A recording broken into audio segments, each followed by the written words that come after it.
Steelers Nation, welcome back to the channel. This team is always working to improve, always pushing to sharpen its game, because the goal is simple: bring results on Sundays. And right now, there's some breaking news that could completely reshape the future of our offense. But before we jump into it, you already know. Hit that like button and subscribe so we can keep delivering exclusive Steelers updates straight to you. Let's dive in. The Pittsburgh Steelers offense has been nothing short of confusing through the first 2 weeks of the 2025 season. In Week 1, Aaron Rodgers looked like the future Hall of Famer that he is, leading the offense to a 34-point explosion against the New York Jets. Everything clicked. Rodgers was in rhythm. DK Metcalf looked unstoppable. Calvin Austin III played like an elite WR2, and fans were ready to believe this offense could hang with anybody in the league. But then, Week 2 happened. Against the Seattle Seahawks, the offense looked flat, inconsistent, and out of sync. Austin, who looked like a rising star the week before, struggled badly. Rodgers didn't get the same protection, and outside of Metcalf, the receivers couldn't create enough separation. That inconsistency raised a big red flag. Do the Steelers have enough depth at wide receiver? Right now, the depth chart shows DK Metcalf as the clear WR1, Austin as the WR2, and rookie Roman Wilson filling in as WR3. But let's be real, beyond Metcalf, this group still feels thin, and that could become a serious problem as the season moves forward. That's where the trade rumors start heating up.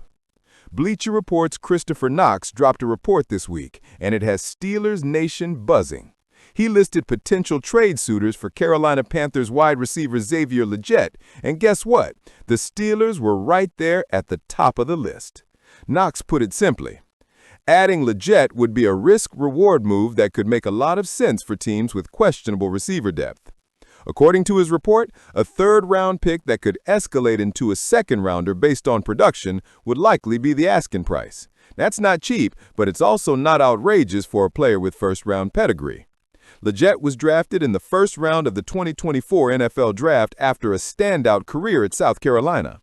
He's got the size, the speed, and the raw tools that made scouts fall in love with his upside. But here's the issue. His transition to the NFL has not gone smoothly. Through the early stages of his second season, Legette has just 4 catches for 8 yards. That's right, 8 yards total. His struggles in Carolina have been tied directly to poor quarterback play, with Bryce Young failing to give him consistent opportunities. The Panthers' offense is a mess, and Legette has become a casualty of that dysfunction. And that's why the Steelers make sense. Think about it. Legette is a young, talented receiver who just needs a reset, and in Pittsburgh, he would get the chance to play alongside one of the greatest quarterbacks of all time, Aaron Rodgers. Rodgers has a long history of elevating receivers. From Davante Adams to Jordy Nelson to Randall Cobb, he has a knack for building chemistry with his targets and unlocking their potential. For a young player like Legette, catching passes from Rodgers could be career-changing. With DK Metcalf drawing double teams and Calvin Austin stretching the field with speed, Legette could thrive as a third option, easing into a role where he doesn't have to carry the weight of being a WR1 or WR2 right away. This isn't just about stats either. It's about fit. Pittsburgh's offensive system under Matt Canada is designed around balance, quick reads, and mismatches. Rodgers thrives in that environment, and adding a big-bodied receiver like Legette could give defenses one more headache to deal with. Imagine this: 3rd and 5. Rodgers has Metcalf on one side, Austin in the slot, and Legette lined up on the outside. Who are you going to cover? That's the kind of matchup nightmare the Steelers could create. Now let's be real. Nothing comes free in the NFL. The Panthers invested a first-round pick in Legette, so they're not going to give him away for a bag of footballs. Knox suggested a third-round pick that could escalate into a second-rounder depending on Legette's production. For Pittsburgh, that's a real decision to make. Do you give up valuable draft capital for a player who hasn't proven it at the NFL level yet? Or do you trust Rodgers to make him into a star and bid on his upside? It's the classic risk-reward equation. But considering the Steelers are in win-now mode with Rodgers at quarterback, this might be the exact kind of swing the front office needs to take. While these trade rumors swirl, the Steelers still have a huge game on the immediate horizon. Week 3 against the New England Patriots.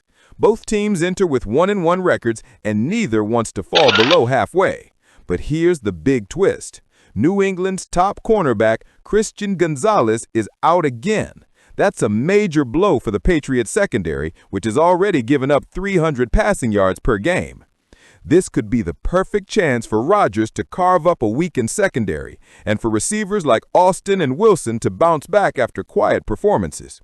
But let's not ignore Pittsburgh's own injury concerns. The Steelers will be without Joey Porter Jr., Alex Highsmith, and Deshaun Elliott. That's 3 defensive starters gone against a Patriots offense led by rookie quarterback Drake May. The good news? Rookie defensive tackle Derek Harmon could finally make his NFL debut after missing time with an injury. Defensive coordinator Terrell Austin made it clear Harmon will be on a snap count, but even limited action could give Pittsburgh's struggling run defense a much-needed boost. Here's the bottom line, Steelers Nation. Whether or not the team goes out and makes a move for Xavier Legette, the writing is on the wall. Pittsburgh needs more depth at wide receiver. Aaron Rodgers isn't going to be around forever. Every game with him under center is a chance to chase another Super Bowl. If adding a talented but underperforming young receiver like Legette can raise the ceiling of this offense, then it's a move worth considering. The Patriots game will be another reminder of why depth matters. If Metcalf is doubled, if Austin struggles, and if Wilson isn't ready for primetime, Rodgers needs another option he can trust. And that's exactly where Legette could come in. Through the first 2 weeks of this season, one thing has become crystal clear. Jaylen Warren is no longer just a complimentary back. He's the engine of this Steelers offense. After years of sitting behind Najee Harris, Warren is finally getting the lion's share of carries, and he's making the most of it. So far in 2025, Warren has put up 85 rushing yards on 25 carries. And while those numbers might not jump off the page, what really stands out is his versatility. He's not just hitting the holes hard in the run game, he's becoming a dangerous weapon in the passing game too. His ability to line up wide, catch out of the backfield, and turn short passes into chunk plays has completely changed how defenses have to game plan against Pittsburgh. And when you look at the tape, it's clear Warren runs with urgency. He's got that chip on his shoulder, the kind of edge that says, I wasn't a first-round pick, but I'm going to play like one. Steelers Nation has always loved players who grind, who don't get handed the spotlight, but earn it through sheer determination. And Warren is exactly that kind of player. Now here's where things get interesting. Former NFL coach and analyst John Gruden recently made some eye-opening comments about Warren.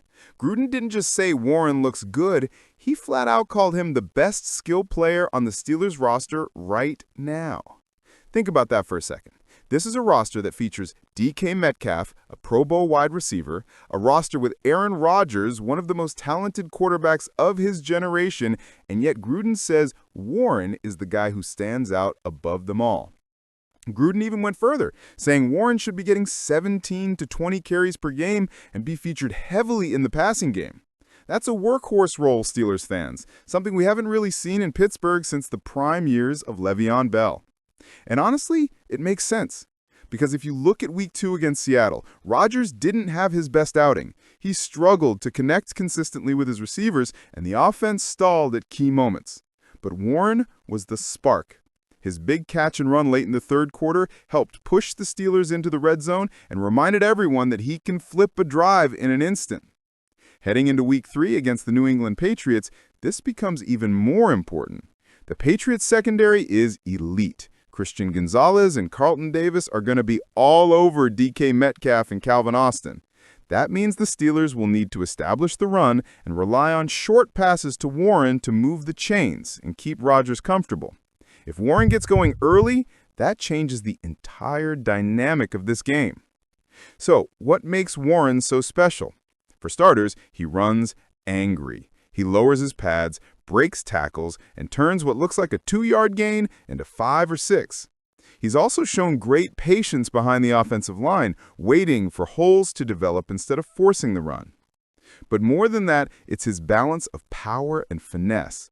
He's strong enough to fight through contact, but he's also elusive enough to make defenders miss in space. That's a dangerous combination, and it's why analysts like Gruden are so high on him. Another big point here. Warren's touches are going up each week. He had a moderate workload in week 1, but by week 2, his involvement in both the run and pass game increased significantly. In fact, he led the team in receiving yards against Seattle, hauling in 4 catches for 86 yards. That's production you can't ignore. It's not unrealistic to think the Steelers coaching staff is already planning to give him 20-plus touches in week 3. And if he delivers against the Patriots, there's no reason he won't become the focal point of the offense moving forward. But here's the real kicker, Steelers Nation. It's not just about stats. It's about identity. Every great Steelers team has had a running back who embodies the toughness of the city. From Franco Harris to Jerome Bettis to Le'Veon Bell, Pittsburgh football has always been about physicality, grit, and determination. Jaylen Warren fits that mold. He might not be a household name across the league yet, but inside the walls of Pittsburgh, he's quickly becoming a fan favorite and the heartbeat of this offense. Now, let's circle back to week 3. The Patriots' defense is no joke. They've been stingy against the pass, but they've shown some vulnerability against strong rushing attacks. If Warren can take advantage of that, not only will it open up the field for Rodgers, but it will also take the pressure off the offensive line and keep the defense fresh by controlling the time of possession.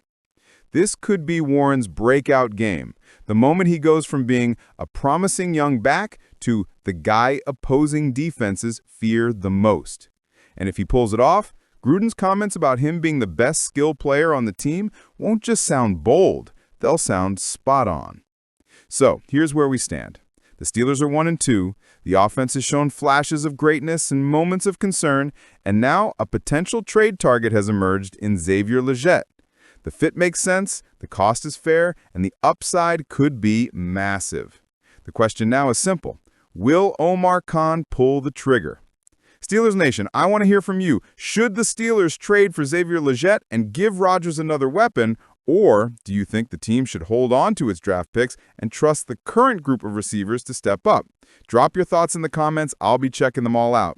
And don't forget, if you love this kind of exclusive Steelers coverage, smash that like button, subscribe to the channel, and turn on those notifications so you never miss a single update.